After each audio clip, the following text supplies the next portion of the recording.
Can you see my screen?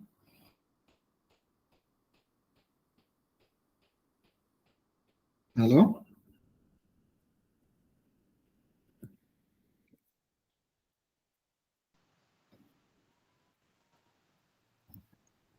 Assalamu alaikum.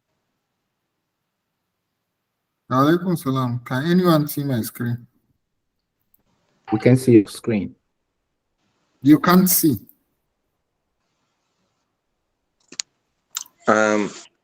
We cannot. Okay.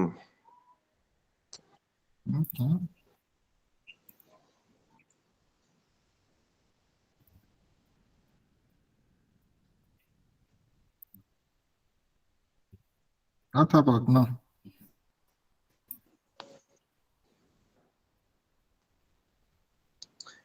Oh yes, we can see now.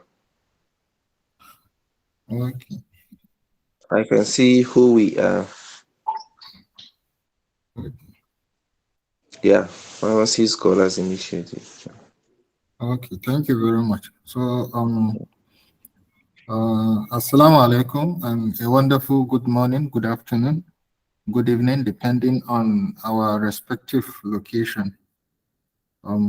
My name is Mohammed Mustafa. I'm a PhD candidate here in University Science Malaysia. And inshallah, today I would be introducing who we are. Normally, as a tradition, we try to tell people, our audience, who we are so that they would appreciate what we are doing for many, many years of our existence as a platform. So the name of the platform is Pharmacy Scholars Initiative. And we have a very simple motto, which is nurturing research ideas. Now, this platform is a forum of top-notch professionals, including pharmacists, scientists, and other professionals who have common interest in research and career development. And the platform was founded in 2017, which is currently now registered officially with the federal government of Nigeria. So what we do as a platform, we do quite a number of activities, including, most importantly, research mentorship. We are also involved in career development, research collaboration. We collaborate with different national and multinational collaborators in conducting research. Research could be basic or clinical, but what we've been doing for many years now is more of epidemiological research, and we are still growing, doing more collaborations. So we could do a number of extended research in the future in the basic and clinical research, apart from the epidemiological research that would be. We are also involved in community development. We sometimes host radio programs where we enlighten people on the health promotion related subjects. And we also try to explore professional development, in the sense we try to enlighten people, especially young and early career professionals, on how to improve their professional qualifications. It could be CV, it could be how to license themselves, improve their portfolios in order for them to have better opportunities in research or academics, depending on the person's niche. So today's webinar, we are going to record it, so you will not have problem. Later we'll share the recording to your emails. So we will open the chat box. If you have any comments, you send comments to the chat box. And we're going to share certificates at the end of the webinar. The link will be shared in the chat box for attendance to cover that aspect. And we're going to allow the presenter to independently conduct her presentation. And then, I don't know, depending on her model, if she wants it to be engaging now, she can ask audience to comment. But preferably, we would like to allow her finish her presentation, and then we have a question and answer session. So our guest speaker today is Dr. Basira L Kankia, who is a senior lecturer from Kaduna State University, who is here with us. And the topic is very simple, I think, application for grants. So we'll allow Dr. Basira Kankia to take the podium while the session is moderated by Dr. Anas. Dr. Anas also from the same university, Kaduna State University. So Dr. Basira, if you are ready, you are most welcome. Thank you very much, Dr. Mustafa.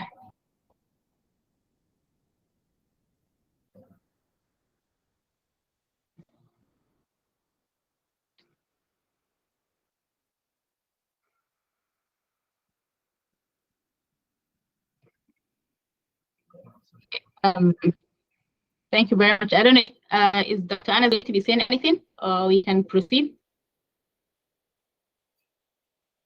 Dr. Anas, I think just proceed. Maybe later he would invite people that have any comments after the session. Just proceed. Okay, thank you very much. It's a pleasure being here with the SI family and all those who are joining. I appreciate, and today we'll be discussing on tips for writing and submitting a grant application. So I think before we start, it's important that I make some acknowledgements. Firstly, I'd like to acknowledge the Nigerian Institute of Medical Research Foundation. Nigerian Institute of Medical Research is located at Yaba, Lagos, and I was privileged to have been selected last year researchers from various parts of Nigeria for a grantsmanship and mentorship workshop. So that workshop really opened up my mind to what grants and grantsmanship is all about. And the 3 weeks spent there at NIMA was a remarkable period in my research journey. And it has opened me up to a lot of opportunities. And since then, I have gone on to apply for grants and have been successful in some. Please, I think there's an interference of sound from. Please, can you go back to the? Can you go, please, okay, and I also would like to acknowledge Professor Egureje, Professor Leo Suleiman Bilbis, Professor Benga Ogedegbe. These three professors were part of the facilitators during our 3-week grantsmanship workshop at Lagos. And I would like to acknowledge that this presentation is an adaptation of the various lectures they gave us, as I would like to classify myself as an early career researcher. So at present, I believe I'm walking on their shoulders. I'm standing strong on their shoulders, looking forward to being like them, persons who have been working on grants and having a lot of their research work being published. Next slide, please. So the first thing we should ask ourselves is, what is a grant? So a grant is a monetary award of financial assistance given to a recipient to carry out some work for a charitable public purpose or for the public good with conditions attached. So generally, when we're talking about grants, it's about money being given for you to carry out something. And the purpose of a grant is that it gives the opportunity to address a need identified by both the researcher and the funder as a community concern. When we're talking about grant, it's not just about, okay, the funder has excess money to just waste. No, they also have a need they would like to address. Even if they have a lot of money, like Bill Gates. His philanthropy is looking at, okay, yes, there are concerns around the world, so we need to address this concern. So he sets up the Bill and Melinda Gates Foundation that could handle such philanthropic grants, and they give them out to organizations. And also, the first consideration usually is to determine who has the funds available. So we have the organizations, we have the rich philanthropists, you have institutions that have the money to give out for grants. Then the second consideration is make sure your grant proposal matches the needs of that organization. And there are so many other people that qualify for grants. It's not just individuals that qualify for grants. You have government organizations, you have educational organizations, not-for-profit organizations, small businesses.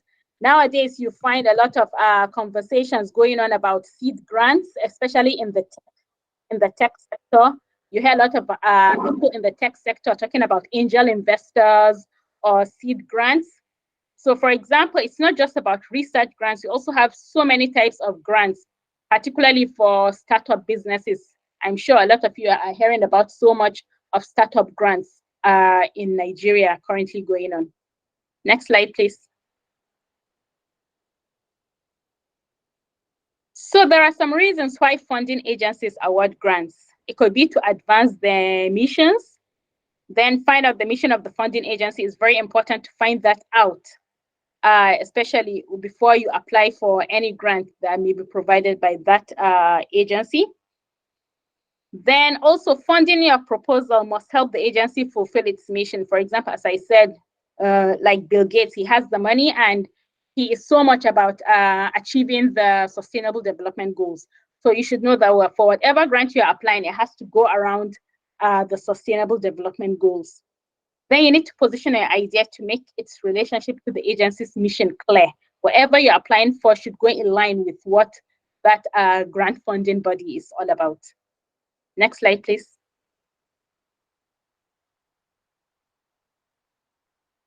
So when we're talking about research grants, as I said, there are so many other types of grants, but for the purpose of this presentation, we're focusing on research grants.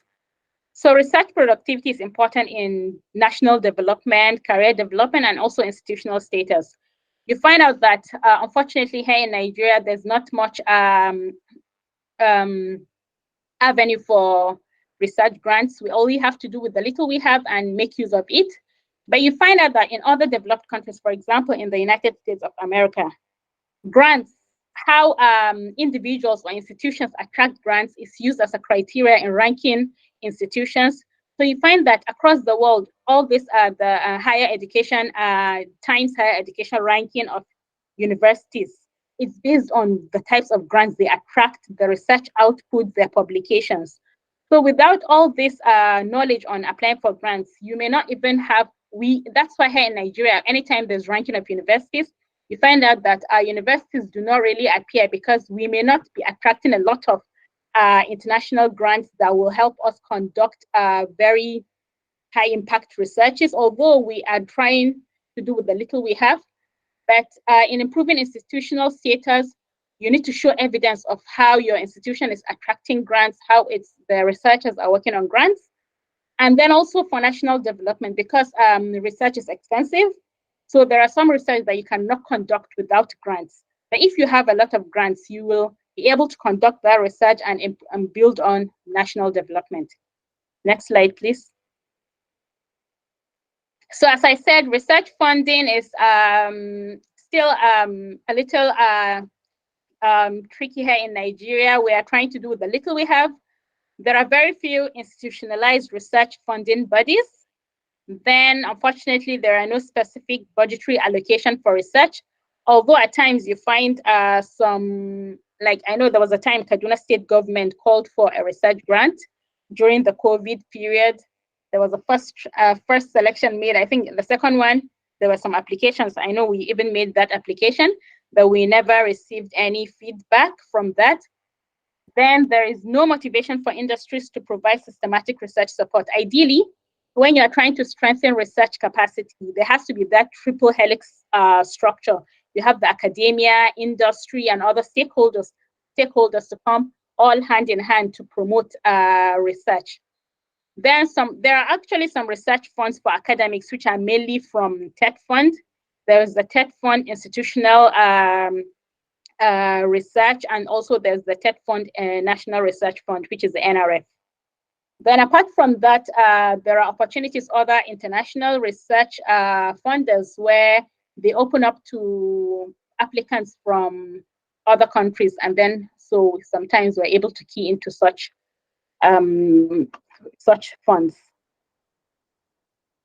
So, but it's important to know that without having an institutionalized research funding bodies, there will be no coherent national research agenda, because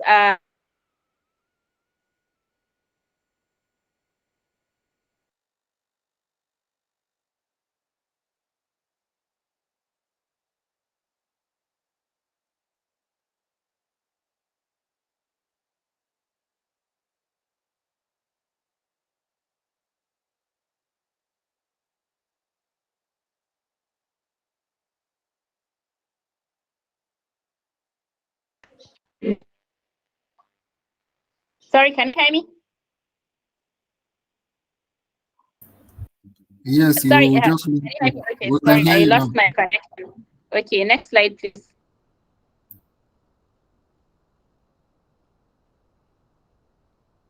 So consequently, we rely largely on outside bodies to fund good research.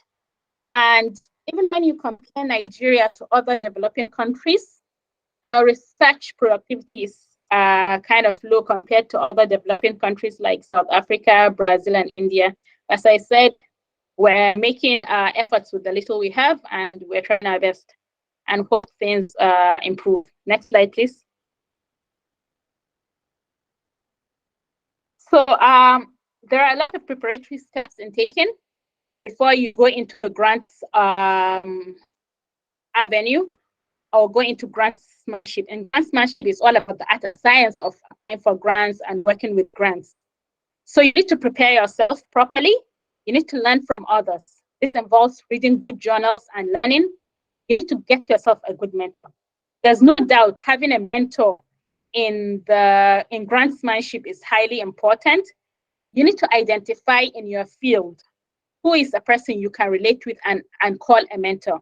And even find out that a lot of international grants will ask you to clearly identify who your mentor is, and your mentor will submit a letter on your behalf, not just a recommendation letter. They will also stand in for you and make sure he supervises you. Then you also need to be ready for constructive criticisms. Whenever you are making applications or trying to work out on a proposal, you need to be open for constructive criticisms because you need to bring out a good output. So there need to be a lot of hands that work on it to bring it out a good output. Next, please. You also need to be creative. You don't need to depend on, okay, what has been going, the normal thing. You need to look outside the box and be creative in preparing your research proposals or applying for grants. Then you need to be open. You can't be a researcher and always think that you need to hide whatever you're working on. You need to be open up to colleagues, share your ideas with trusted and knowledgeable colleagues who will give you constructive criticisms. And you need to be ready to refine your idea for greater impact based on feedback from colleagues. So it's not about you working in a cocoon or feeling that when you share your ideas, some people may steal your ideas before you working on it. You need to have trusted individuals that you can share that idea with and brainstorm together. Next slide, please. So also in preparing, you need to identify a need, have an idea for a solution, be willing to commit to the process, and also build your proposal writing skills. Alhamdulillah, nowadays there are a lot of free trainings on proposal writing skills. There's Author Aid, there are some trainings on Author Aid, there are some on ENAS, also it can be found on Coursera. So these are training programs that it would be good for you, online training programs, which would be good for all of us here to always apply and take part in to build our proposal writing skills. Next slide, please. Then another major thing is that you need time. You can't just rush through making any proposals or applying for grants.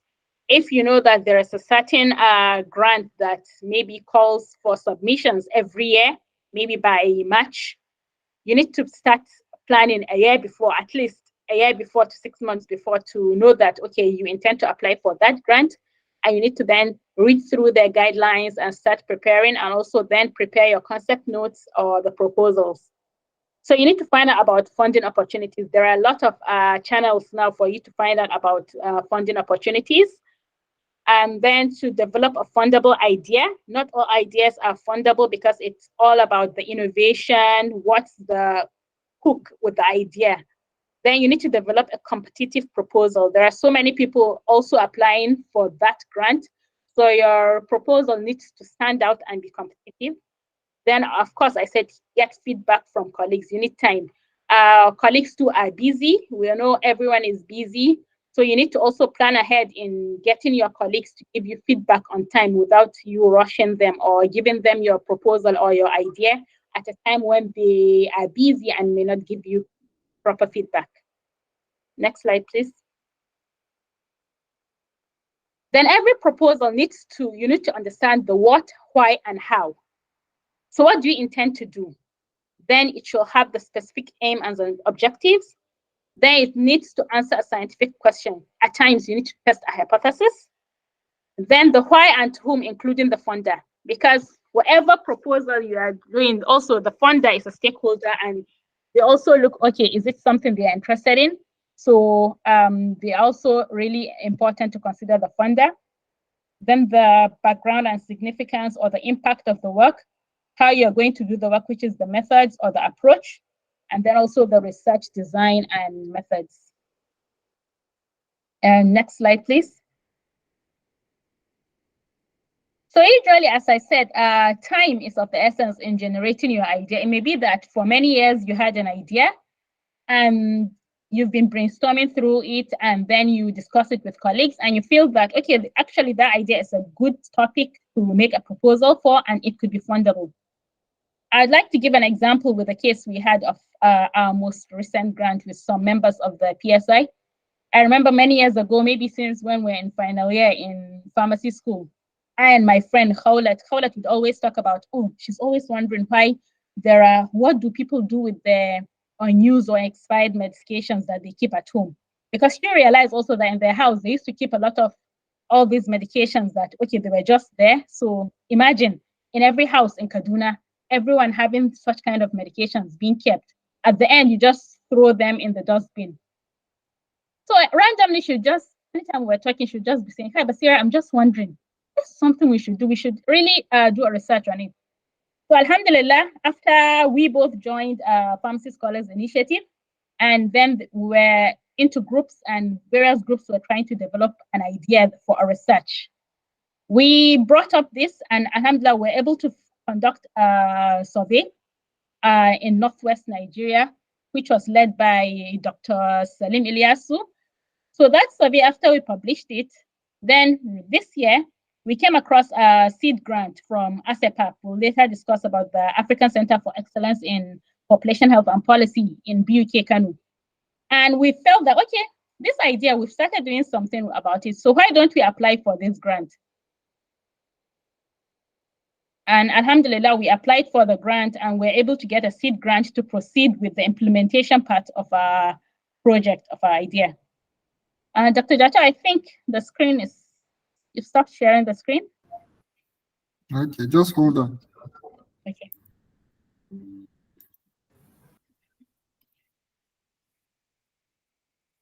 Can you see?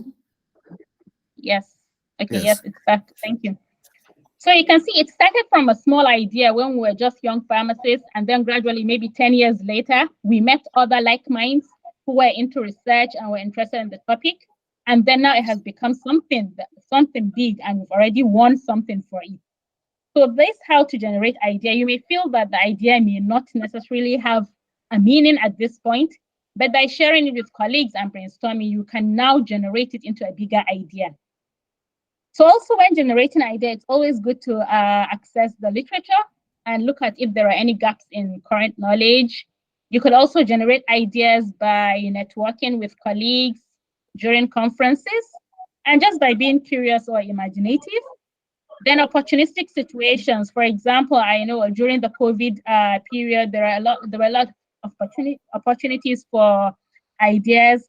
And even now, one of the research we published with Dr. Mustafa here from PSI, using the opportunity of the ChatGPT, there's an opportunity for conducting research on that. We never know, there could be a possibility of getting a grant for research on it.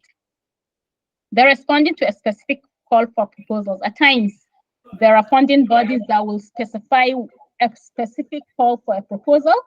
So if you have an idea that fits into that specific call, you can now submit your idea and generate a concept note or proposal. Next slide, please. So also in preparing to get started, you need to define and narrow down to a specific area of interest. As I said, brainstorm with colleagues. What is a specific research question, and also decide on the feasibility. Next, please.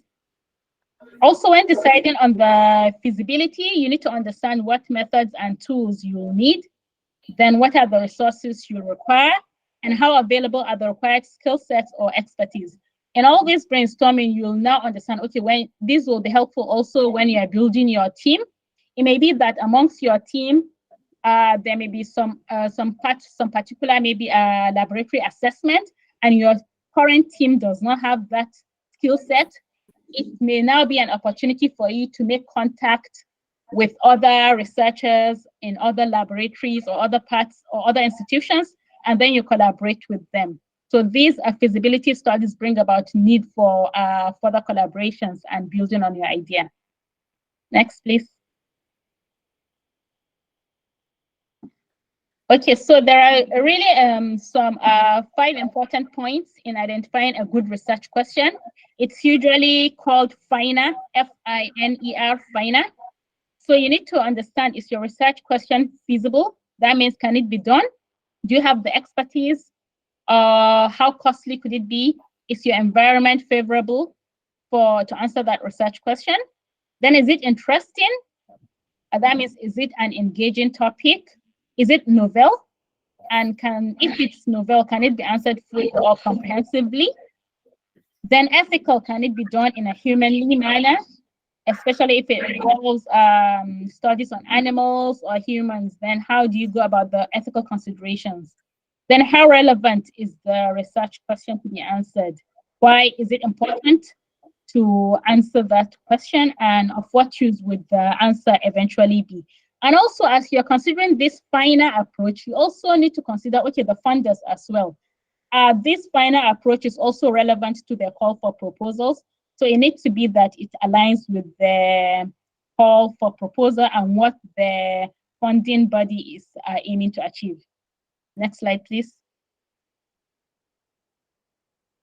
So as I said earlier, you need to build a team. Usually in applying for grants, it has to be a multidisciplinary team. Hardly would you see a grant in which one person would be the only person applying for it. It's usually multidisciplinary or collaborative research. Of course, there would be the principal investigator. At times, there could also be more than one principal investigator. There could be co-PIs, and then you also have co-investigators to support the research. You need to refine your research questions and figure out what do you want to do and why it's important, whatever gap there is to fill, and what's currently known about the problem. These are usually explored through the literature review. And then also you need to identify if you have a qualified team to carry out that project. Then we earlier mentioned about the finer aspects of the research question, of course. Next slide, please.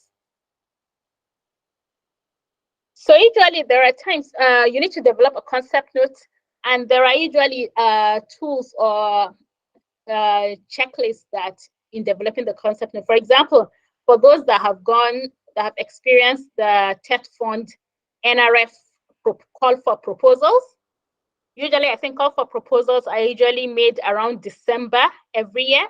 So I know last year in December, there was a call for concept notes. So the concept note is usually a brief outline of your topic and its significance and how you aim to achieve it. So when the concept notes are submitted, After some months, TED Fund reviewed the concept notes, and some concept notes scaled through, and those that scaled through were asked to submit a full proposal. We're given a timeline to submit a full proposal where it's a detailed proposal. So if you're a person that is interested in grantsmanship, it could be that you always have your concept notes in hand, you have an idea, and you have a concept around it. So you have it in hand where any opportunity you get, you could easily submit this concept note or build on it to a full proposal. So usually there's a conceptual framework, which is the potential contribution of the work and how this work will be conducted. And next, please. And at times, there's also a theoretical framework, which is the roadmap to guide the study. And it's also the theory behind the proposed research. And now it's always encouraged. In the sciences, we didn't used to bother much with the use of theoretical frameworks, but it's usually important because to have a research that is fully grounded, it's usually important to have a theoretical framework that backs your research. Next, please. So usually the structure for a grant proposal may vary depending on the funder specifications. But at times there's a general structure, basic structure, which of course includes the background. There's usually the executive summary after you've done everything, which appears first. There's a background of significance, the specific aims, your research objectives, innovation. Nowadays, you find a lot of funders ask you to specify what's innovative about your grant submission. Then you have your methods or the approach, which includes timelines, deliverables, the risk and mitigation. You also need to specify your team, then the environment you'll be working in, and also the budget. Next, please. So in preparing the background or the significance, you need to make a case for the proposed study. It's you usually need to present it in a form that hooks the reader or the reviewer. It needs to have statements that are clear and concise, and then hooks the reviewer for the reviewer to become interested. So you need to have like 2 or 3 paragraphs which says the significance of the study, and you could also mention the innovation in the background. And if there are any preliminary studies that have been done by the team. One thing that is important when applying for grants is that the grant funders are interested in seeing, has the team worked previously and what have they achieved?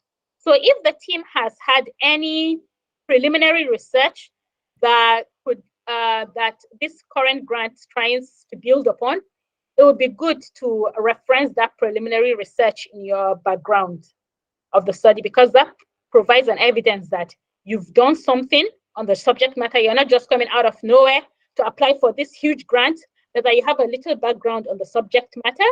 And then also it shows that the team has already had some experience working together. So in the background, it's not about making it an extensive literature review. You need to focus on the importance, the gaps you wish to fill.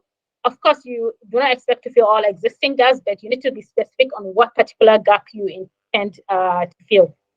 And also the significance of your study or what contributions it would make. Next, please. Then for specific aims and objectives, you need to learn how to use strong verbs and not just cliche. You should avoid the use of cliche comments or general comments. You need to use the strong verbs and also like identify, define, quantify, determine. And also when you're talking about objectives, you need to use the SMART approach. Next, please. In setting your objectives, they need to be specific, they need to be measurable, achievable, they need to be realistic, and also time-bound. Next, please. So nowadays, we're not just focusing on using SMART. At times, you also refer to as SMARTER. In SMARTER, you also involve extra E and R, evaluate and reward. So specifically, you need to have these points taken care of whenever you are setting your objectives for your research. Next, please. Then, as I mentioned earlier, innovation. Nowadays, grant funders do not just want to give you grants. They need to see what is innovative about it. Even I know in TED Fund, NRF, there's a section on innovation. They need to see what is innovative about your research. So is it through use of novel concepts, methods, or are you trying to test a new theory? Does your project provide a proposed change or refinement to an existing concept, or does it challenge an existing paradigm? So these are ways to think out of the box and bring about an innovative. It may be something very simple, actually. Sometimes the innovation doesn't have to be something maybe physically tangible. It could just be an innovative idea that it's just okay, it makes things easier, and that's your own innovative approach to it. Next, please. Then there are also some general issues, such as the feasibility of your research, how to access your subjects, then selecting a method. It could be that, okay, what method are you trying to do to conduct your research? Then how important is it in generalizability, sustainability, or impact on the body of knowledge? And then your sample size considerations, such as the reliability. However, if it's a qualitative research, you may be talking about the transferability. If you're proposing research maybe in Kaduna State, how transferable could it be in other parts of the country? Next, please. Then also timeline. For example, there are particular funders that would give you a grant and expect you to complete it in 1 year. So is your proposal feasible to be completed within the time frame? That's where the importance of having a Gantt chart comes into place. And you need to set achievable goals within realistic timescales. At times when we're submitting proposals, it may be that you set unrealistic goals, and the reviewers will definitely know that these goals are unrealistic, and you may not be able to achieve them within the set time frame. So if you're lucky enough that such a grant funders are able to return back your proposal and ask you to modify it to maybe set achievable goals or reduce some objectives of the study, there are times, if you're not so lucky, it may end up that you do not get such grants. You also need to consider the risks and how to mitigate this risk in successful completion of your work. Then for human subjects, also you need to consider the ethical considerations. What risk could the human subjects face, and if there are any inclusion or exclusion criteria. Next, please. Then the analysis, you need to consider the most appropriate analysis to help answer the research questions. And also, if you are going to use any statistical software packages, you need to consider them, access to them. For example, here in Nigeria, for most of persons conducting qualitative research, we find it difficult getting access to qualitative data analysis software. So you need to prepare and plan for all this when you are preparing your research. And also, before the analysis in the methodology, for any research where you may need to utilize other foreign labs or other institutional labs, even here in Nigeria, you need to consider and make contact with them before preparing your proposal so that you have everything put in place. Next, please. So we had earlier also talked about the ethical considerations. You need to consider the time for submitting and applying for ethical applications, and also information to subjects, consent, protection of rights. Even protection of rights also considers for those rights to be protected for even individuals that do not agree to participate in your research. Then protection of personal information, and also use of incentives. I know, for example, in qualitative research, you consider giving incentives to your participants. So you may need to consider how ethical it is, what incentive you may be providing to your participants. Next, please. Then also you need to provide how the deliverables or the outcomes from your work would be, the list of end products. So in considering the deliverables, you need to work with your timeline. You need to have your Gantt chart in place. And there's also what is known as the work breakdown structure.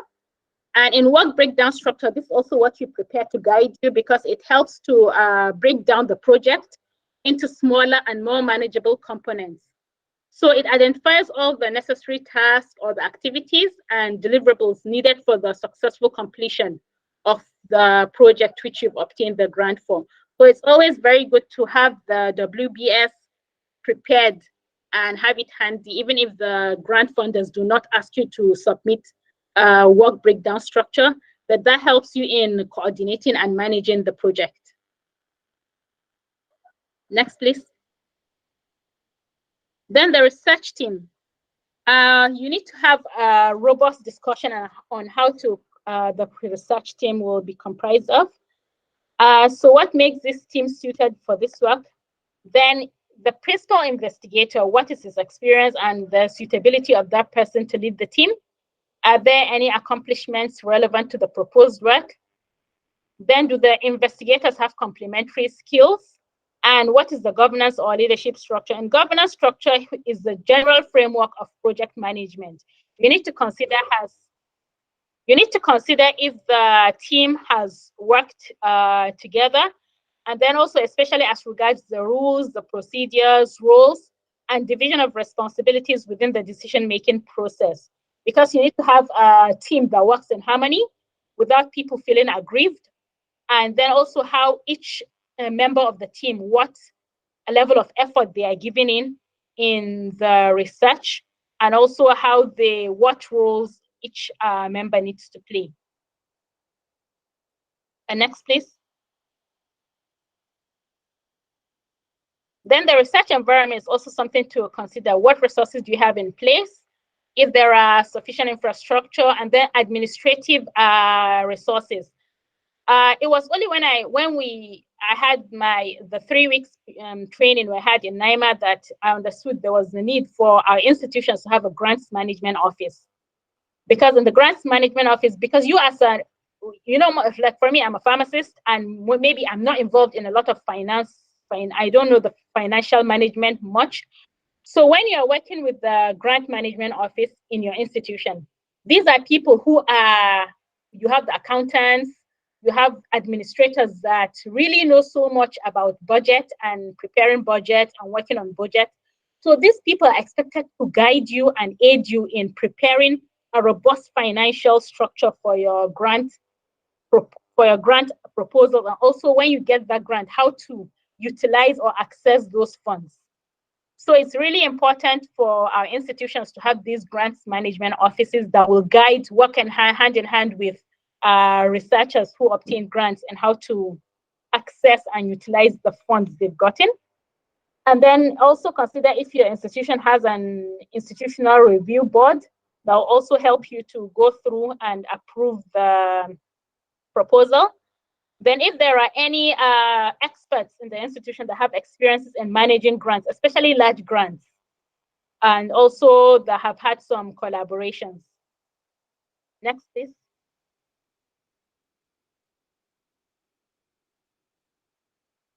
So usually for the budget, at times you need to prepare, most of the times you need to prepare it in line with what the funders have stated, what available funds are they willing to give.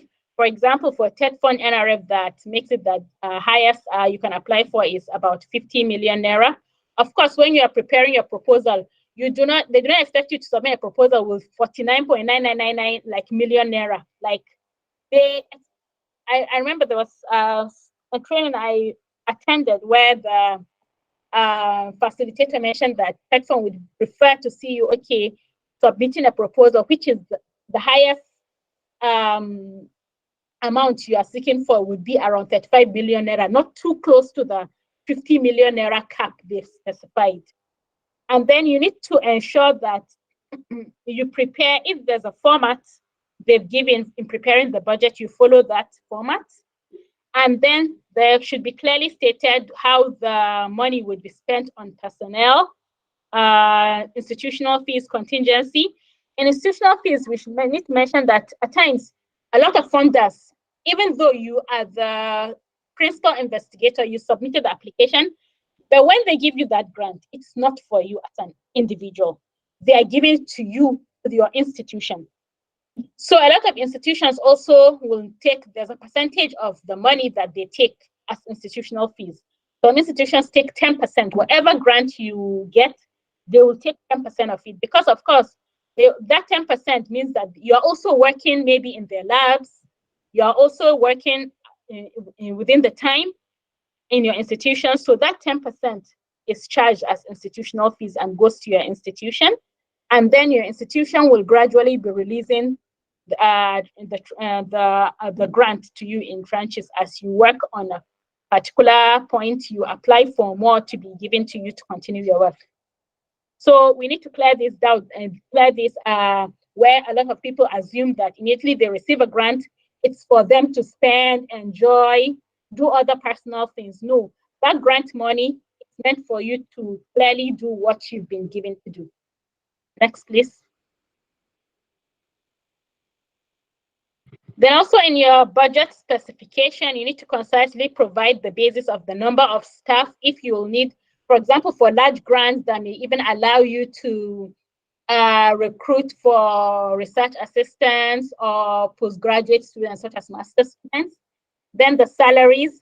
I know when we were trained through application for NIH grants, which is from the United States, you need to charge your salary from that grant work based on your level of effort, based on the number of hours you put in your normal work and your salary. So there's some form of calculation. It was really not too easy to follow, but that's why there's a need for that grant management office, because they are experienced in that, and they will help you in calculate the level of effort you are putting into that grant work, so that you put your own salary, because there are some grants that expect you to get salary from that grant to be paid to you.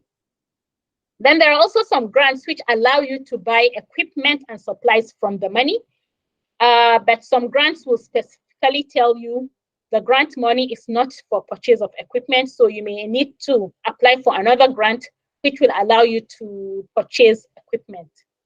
Then also some travel costs, and there are also indirect costs that you may need to justify in your budget.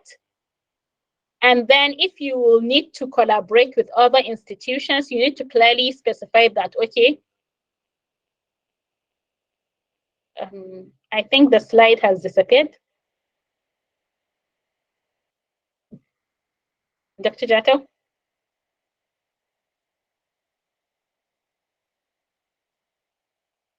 Yes, I'm coming. 1 minute. Okay. I think Musa has taken over.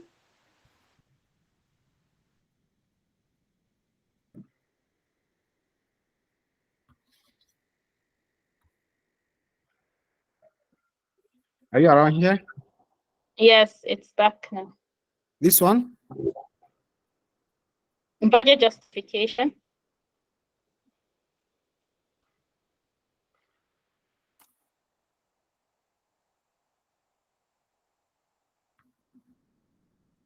Yes, that's it.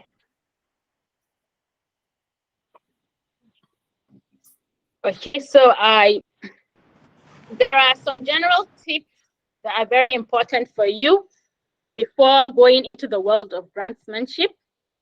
You need to start early. As I mentioned earlier, if you know there's a particular grant that always calls for submissions every year. For example, you have NRF. We may expect him by December. That fund would call for NRF submissions probably. So for you to be able to submit that, you need to be planning from beginning of the year, because it takes a lot of time to plan. And next, please, you need to emphasize the central message of who, what, when, and how. Then you need to learn how to write simple sentences. You need to avoid long sentences. Usually keep the most to be about 20 words, and use of active rather than passive sentences. Then avoid general sloppiness. It doesn't make sense. I know even for me, anytime I'm reviewing any paper, even not even grants, like if there are too many grammatical or typographical errors, you see combinations of font sizes, it doesn't really look good on the, it doesn't show that there was so much preparations and looking into details by the persons who made that submission. And you need to edit the draft proposal multiple times and also let others do. There's no point in you hiding your proposal and refusing to share with others to give their input. You should have trustable people, people you trust, your mentors. That's why even a lot of grants, especially international grants, will ask you to specify who your mentor is. They expect that you must have gone through the idea with your mentor, and your mentor has given you considerable feedback before you make your submission. And then finally, you also need to follow any checklist. A lot of times, these funders will even give you the checklist. So utilize that checklist, or they may give you the guidelines. Follow that guidelines exactly. And at times, it may be that you even submit, now that a lot of proposals are submitted electronically. It's computer that does, most of the times, it's the computer that even does first screening nowadays. So immediately you don't follow, maybe you're asked to submit 20 pages, you submit more than 20 pages, the computer would automatically screen you out. So you need to follow all the guidelines as mentioned in the call for proposal. Next, please. Then also a reviewer-friendly proposal, as I said, it should have adequate font size. There should be adequate spacing and margins, figures and tables that are self-explanatory to complement the text, free from grammatical errors, and then also free from unnecessary and use of cliche sentences and repetitions. Next, please. So after you've made your submission, you then wait. At times, it could be long wait. I know there was a submission we made since 2020. Up till now, we've never had response. So, but at times, especially for international grants, you could just casually send them an email to ask them you've not heard any response, so could they give you a feedback? Some are gracious enough to give you a feedback. I know I had an experience where I asked for a feedback. So if you're successful, you then of course celebrate and then you get to work. Next, please. So you put your dream in motion and start planning how to prepare for the work. Next, please. You need to purchase your supplies or equipment whenever the money gets to you.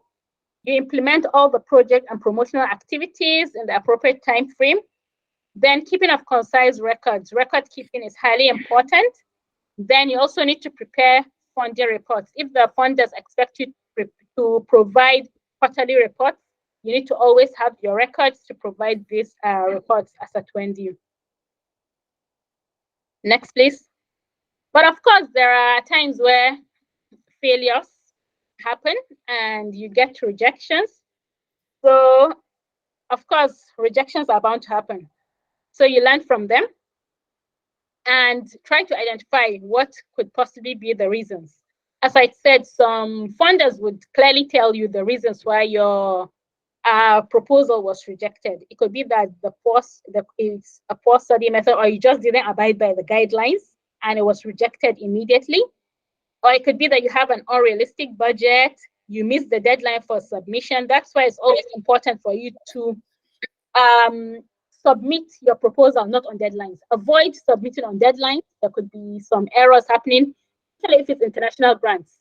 You may forget that there is time difference, and by the time you come to submit, it may be that time had already elapsed because of time difference between different countries, or maybe that your network just goes off that day. So always prepare to submit ahead of the deadline. And it could be that the wrong choice of collaborators. For example, I know now a lot of things nowadays need to ensure that you have gender sensitivity.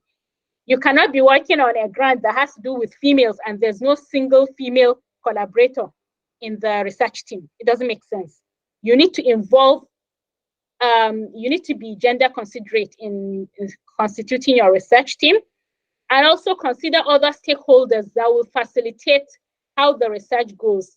Especially if for research that need to inform policy, it may be good to have someone who's experienced in policy making as a collaborator in the research to facilitate things for you. And of course, practice makes perfect. At times, you may need to submit a lot of proposals, get the rejections, but with time, you build it. As I said, the first ever grant I submitted, we never had, 3 years now, we never got any feedback from them. But I think that particular submission, we repackaged it and we prepared it and submitted it for TED Fund IBR last year. And I was the principal investigator. So that was the first ever grant I got, the TED Fund IBR. So you see, we didn't get a feedback, or maybe we were rejected in the first, and now we modified it to suit another call for proposal, and alhamdulillah, we got it.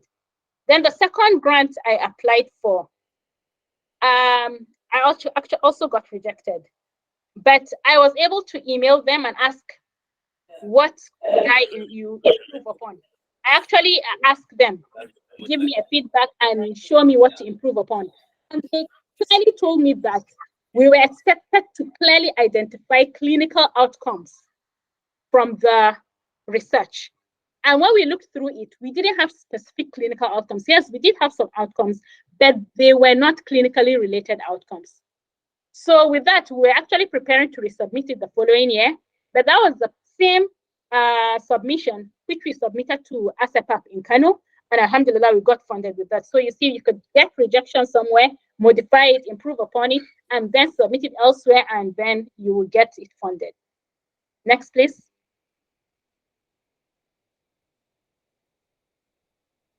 Next.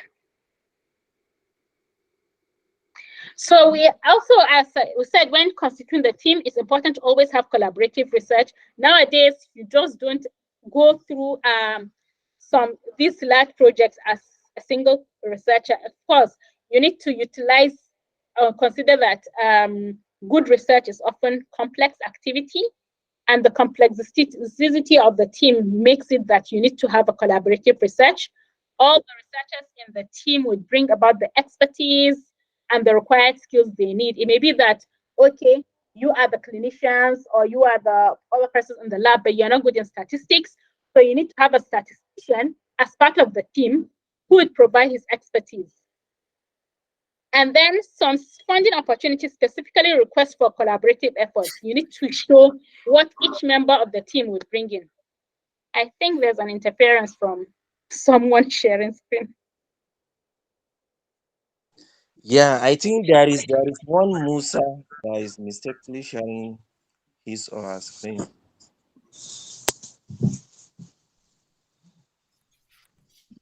So as we said, nowadays, you just don't apply for grants and show that you are just a team of strictly one group of professionals. Funders now look towards seeing applicants having multidisciplinary team, and they usually prefer seeing such multidisciplinary teams. And then whenever you're trying to access some other huge external grant, of course, that's where they need to see that collaborative research team. And at times, if you need to, for example, a grant which involves some international participants, you need to also show the collaboration with the international participants there to see that they are part of the team. And also some grants usually require you to clearly identify who your mentor is. So apart from having a supervisor, especially for early career grants research funding, you need to identify who your mentor is. Your mentor could be at your institution who is going to guide you and mentor you through. As most of us here could maybe early career researchers. So even if you don't have a mentor right now in your institution, it's always important to have mentorship. Grantsmanship goes hand in hand with mentorship. So you need to identify, okay, you're working, for example, in pharmaceutical chemistry. There are some in natural products, some in synthesis. So if you're inclined towards synthesis, you need to identify, okay, who will be your mentor that is knowledgeable in synthesis aspect, and make that person your mentor. So please, I'm just encouraging all of us to look up towards having mentors and developing a good relationship with the mentors. And we know that mentorship is a two-way channel, a two-way relationship. The mentor and the mentee needs to both benefit from the relationship. And also, when value of collaborations, it ensures that there's essential skill transfer. For example, when you are collaborating between Kaduna State University and Bayero University, Kano, there's transfer of skills. And then there's complementation of laboratory resources and other resources. What may not be available in BUK could be available in KASU. So you need to exchange this communication of skills and transfer of knowledge. Next, please. So there are examples of a lot of funding grant bodies. As I said, TED Fund IBR is readily available for a lot of we in academia as early career researchers. And the cap maximum is 2 million naira to be funded. Then usually it's advisable for one to start with low hanging fruit, such as IBR. At least when you manage that, you can then move to a step further and look for other grants. As I said, for me, I always mention that I wish I had started getting grants as a co-investigator rather than a principal investigator. Although life brings its own challenges, and when you meet the challenges, you try to work on fit into it. So at times it's easier for you when you start as a co-investigator and you have the principal investigator. At least you will be guided through better. But still, you can still apply for the IBR and then try to gain experience from other colleagues that have worked on it. Then there's also the Royal Society of Tropical Medicine and Hygiene. They also give early career research grants to people in LMICs. We also have the Wellcome Trust. Also, they give, these are websites you can go through in your leisure time. Then the NIH is from the US government grants. They also give a lot of grants for people in other countries like Nigeria. Then we also have the Organization of Women in Science for Development research grants for women. Of course, we also have grants from other institutional bodies, like the one we won earlier in May, which is a form of a seed grant, also, which was provided by ASEPAP, which is the Africa Center for Excellence in Population Health and Policy. So we also have some universities where they have the in-house grants they give to the researchers or lecturers in the institutions. So one thing we need to really look into in Nigeria is that we need to have more institutions giving all these supportive grants to their researchers. Even in hospitals, you need to have people doing research in hospitals and being supported by such grants. I'm not sure if there's, for example, any hospital here in Nigeria that gives such type of grants to encourage their workers to conduct research. Next, please. So I just decided to give a TED Fund NRF guideline. When you go, they have a PDF copy of these guidelines that one can download and go through the guidelines. So it's important to follow the guidelines when making your submission. Next, please. So for these few slides, it's just an overview of the grant review criteria. For the NIH grant, they give their review criteria. So whatever you're submitting, you need to ensure that it goes in line with what the reviewers are asked to look out for when they are reviewing their grants. So next, please. So this, I think when the slides I shared, you may go through and see. But actually, all these criteria are also in line with what most other grants would look out for when the reviewer is going through. Next, please. So these are just the points. I think we can go through them later on. So as with innovation, the approach, the environment, which we've all discussed previously, and then the overall impact of the research work. So in conclusion, you need to follow guidelines and criteria exactly as what the funder has specified. The proposal should be comprehensive, clear, and concise, and you should learn to use some hook, especially in the background, something that will just hook the reviewer and make it interesting for the reviewer to continue reading your submission. You need to review, revise, and then review again, and get an outside reader to proofread it. In some institutions, they actually have grant writers that will support you in writing your grant proposals and reviewing it for you. Then spend funds as indicated in your proposal. keep records of all activities, prepare and submit reports funded on time. And then you remember that rejection is bound to happen. Only a few percentage of proposals submitted are funded. So if you get rejected, you may need to find out what you've done in error, modify it, improve upon it, resubmit, or if there's another call for proposal from another funding agency that is suitable to you, submit it somewhere else. Next, please. So as to buttress all we've done and to stimulate our interest in grantsmanship, we need to learn that it's a continuous process. And as we gain more experience as grant writers, we learn lessons from mistakes we have made in previous processes. And of course, from the lessons, we learn how to prepare. And actually, it's not that, okay, you think it's too big, you cannot do it. Here in Nigeria, most of our, at least for us in academia, now the grants we attract are not used in promotion, but I know in the US or some other countries, the number of grants you attract are what is used in your promotion and keeping you as a senior track staff. So you never know too here in Nigeria when things could change. And that is also included in promotion guidelines. So we need to really put ourselves to be interested in grantsmanship.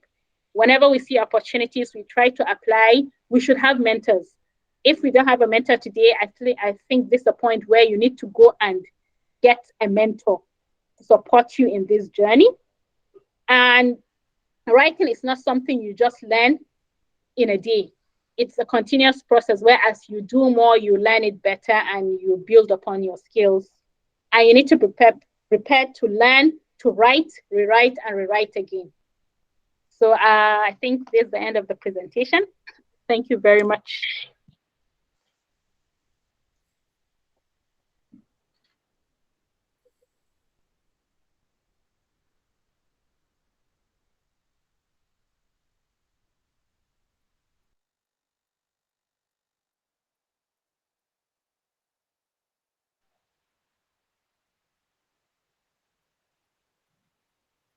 Is Dr. Anas here? Dr. Anas, you are the moderator. No, Mustafa he's trying to share a slide. Okay. No, I want to actually call on Anas. Anas, if you are around, you can proceed to moderate the Q&A session. Thank you so much, Dr. Basira, for that great presentation. Dr. Anas. Hello? Yeah. Are you with Please me? go ahead. Thank you, Dr. Basira, for this thought-provoking session. At least we are better informed for those of us that are also early career. So it's a hard thing, so to say, to be a moderator to a seasoned scholar like Dr. Basira. But Alhamdulillah, we have learned a lot. In fact, we can ask her any question in the chat box. We can drop our questions. When she is much available, she will respond to those questions. But I keenly followed this lecture, which lasted for almost 50 minutes. I was all through. I tried joining earlier, but due to network issue, I didn't. So I later joined. Thank you very much for sparing time to make this presentation to us. And we make sure we continue to implement from what we have learned today so far. Thank you very much. Thank you very much. So maybe, Dr. Anas, you want to call on people that want to ask questions using directly, or you read out the chat box? No, I think any person that has any question can just indicate, then we give him. So if anyone has question, please, you can unmute yourself, then you go ahead and give your contributions. Please, the floor is open. Yeah, I saw one chat. Okay, we have Okay, this one is from the Dean of Faculty of Pharmaceutical Sciences, Kaduna State University. We want to appreciate Prof. M.A. Garba, the Dean of Faculty of Pharmaceutical Sciences, Kaduna State University. We thank you so much for joining. This is a very strong motivation to see you among us. And he sent a very strong and powerful appreciation to the Faculty of Pharmaceutical Sciences. Okay, this platform particularly. So we thank you so much, sir, for that comment. We don't know whether Prof will still be around to give some voice motivation. So while waiting, Dr. Basira, there is this question: how do you determine contributors' allowance from a research grant? And then the second question is, what are the consequences of an unsuccessful research implementation or negative results following the full release of funds? So maybe while waiting for any voice comments, you can go ahead to start with this. Okay. From my little understanding, usually collaborator allowance from research grant, it depends on the grant actually, and if the grant specifies that you can get allowance from the research grant. So I know that there are times where for these huge grants, there's what you call level of effort calculation. So it's the level of effort percentage that is used in allocating allowance from the research grant. I know for the normal TED fund IBI, we just do, it's just basic. There's no format actually for calculating that allowance.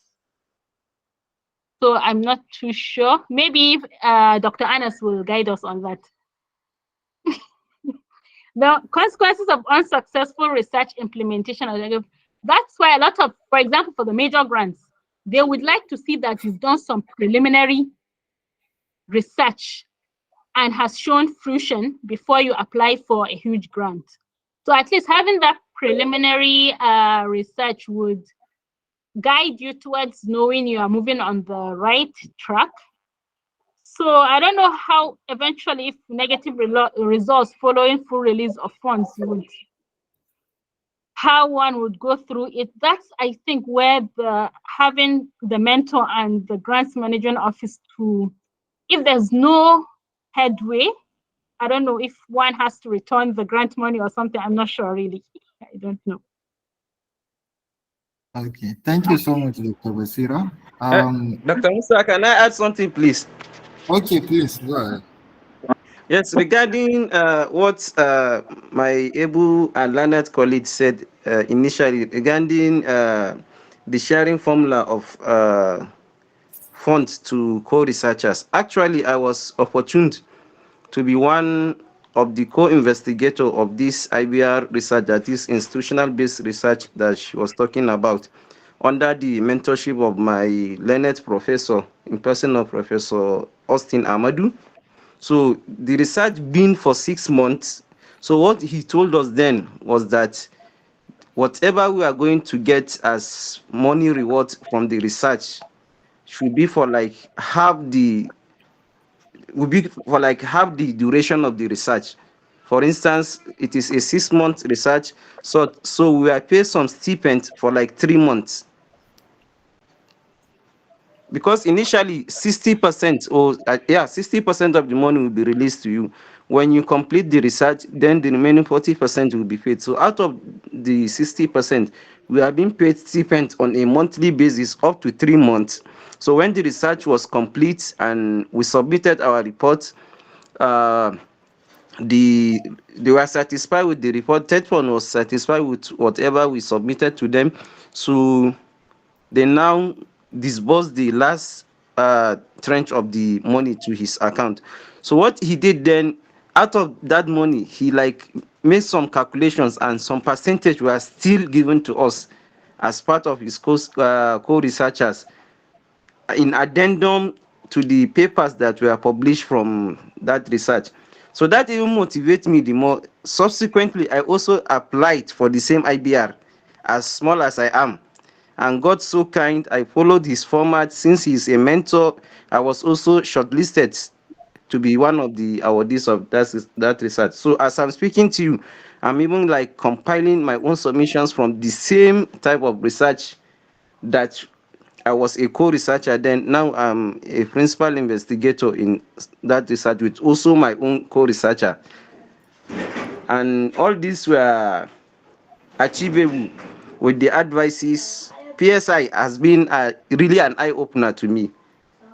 Most specifically, Dr. Jatau, the likes of Dr. Basira herself, Dr. Mustafa, and every other person, Dr. Shaban, they have been contributory. Sometimes I have been exercising I used to call myself like a novice in their midst, but Alhamdulillah, we are getting better and better each day. So I think so the duration of the research, they use it as a factor to see for how long can a co-researcher be paid. But I don't know if any other person has has a contribution that we can make regarding that. Yeah, Thank you. Dr. Anas. Yes, Dr. Bala, I'm with you. Okay, I just want to add something regarding this question. Like you rightly said, for me, I think the using of word sharing doesn't sound much okay. Like you mentioned, steeping is more appropriate because when your research is being funded, the money is not given to the collaborators to share it, rather to do the research. So in the cost of doing research, you will need steeping so that you will be sustained. So it's better we call it steeping, and then most grants, including the foreign grant and even the TED fund, NRF, you need to state how many collaborators, the number of mentees, the number of senior researchers, and how much you plan to give them stipend as a monthly stipend. So that will be part of the total funds you're looking for. So from there you already know that you are giving your mentees certain stipend. Mentees could be students, could be early career researchers, and then you are giving your senior researchers some stipend. And then the issue of the legality of using research funds, you can actually be prosecuted if you mismanage research funds. Like TED Fund, I know they have issues with one of the researchers they funded. In fact, they are even in court with him because the research has not been done and the money could not be accounted. So there is legal implication to it. Once you are being funded to do something and then somehow the money disappears, that you may be in trouble as well. So that's just it, Mr. Anas. Okay, thank you, Dr. Awal Bala, for this contribution. At least we are better informed now. So whenever we are grant any funds to carry out research, we make sure we spend it judiciously and we spend it on what we are asked to do. Thank you very much. I think, Mr. Mustafa, we can hand over the floor to you. Yeah, though you are the moderator, I'm just trying to come in. No, as I said earlier, I always used to be a novice in your midst. So Okay, so I can see Dr. Abbas Musa raising his hand. So before I ask him to proceed, maybe I would like to first recognize the presence of pharmacist Abdurrahman Abdullahi from National Ear Center. I don't know whether the pharmacist Abdurrahman would have comment, maybe following Dr. Abbas' contribution. So Dr. Abbas, you can proceed. Then after that, we'll get any remarks from Dr. Pharmacist Abdurrahman Abdullahi. Dr. Abbas. Assalamu alaikum. Wa alaikum Assalamu assalam. alaikum. Good afternoon, good morning, good evening to depending. My question has been one of them was a question and the other one was more of a suggestion. I noticed our dean is on call, so the suggestion is I hope Dr. Kankia will make a suggestion to our institution about grant management unit also maybe under university advancement. I hope with our present dean, we'll suggest it to the management. And the second one was about the question you asked about how the money is supposed to be, the management of the money, how it's supposed to be, how somebody will arrive at the stipend. And I heard that it was addressed. It depends on how the formula was, as suggested by Dr. Anas, what they did. Thank you. Thank you very much. Okay, thank you so much, Dr. Abbas. So I don't know whether the pharmacist Abdurrahman Abdullahi is ready to give some remarks. Also, our dean, if our dean is available to give remarks, the floor is also open. Thank you very much, Dr. Mustafa. I don't know if I'm really qualified to talk among this young group of highly motivated and upcoming researchers, scholars, and what have you. I really appreciate your efforts. I have not been following your regular webinars, sometimes engage somewhere else. But I really appreciate your effort. I can see the path you're following in motivating and encouraging young scholars and making them to come out and impact and improve themselves. I wish I'm much younger than I am now. But I want to tell you that I also have been motivated to really push forward, even though I'm getting much older. My colleagues now, at least my colleagues in secondary school, some of them are professors currently, and I'm still here battling with an MSc. But that was because of what I've seen you guys doing. It is really impactful. I've been to the western part of the country. I've seen how much scholars they have, how much they really push themselves. And seeing what you guys are doing, I really felt happy and seeing that, yes, there is future for scholarship in the northern part of the country, especially in the pharmacy sphere. And I want to tell you that you're really doing a lot, and you are really grooming a lot of others that are there and those that are coming up. Thank you for your efforts and effortries. I wish that this will continue forever, so that in the next years we have loads and loads of scholars and researchers in the northern part of the country that are bringing out impactful and kind of, how do I put it, impactful output that could and will make our communities and environments a better place in whatever aspect it is.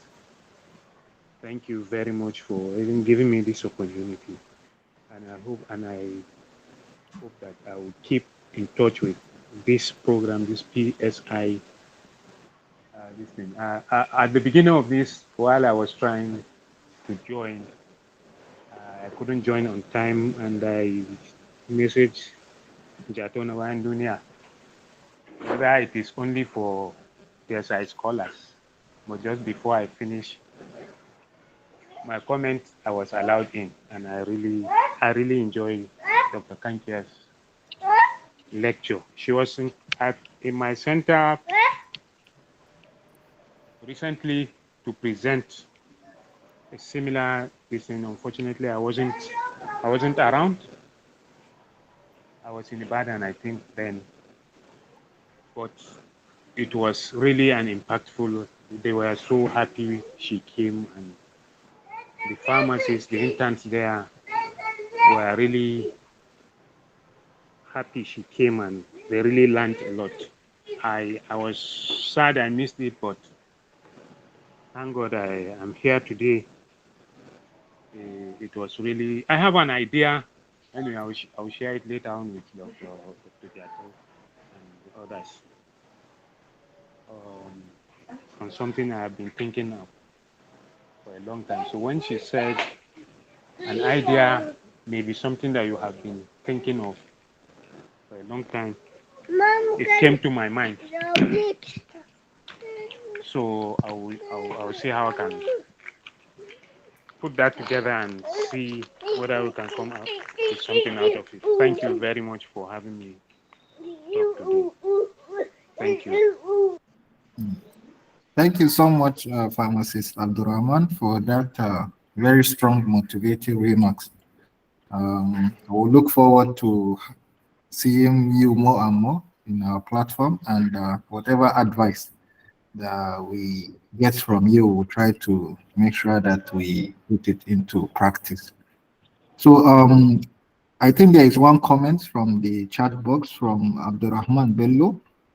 Dr. Basira, I'm not sure whether you are still online.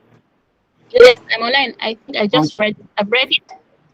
Yeah, let me read out this comment from Abdurrahman Bello. He said,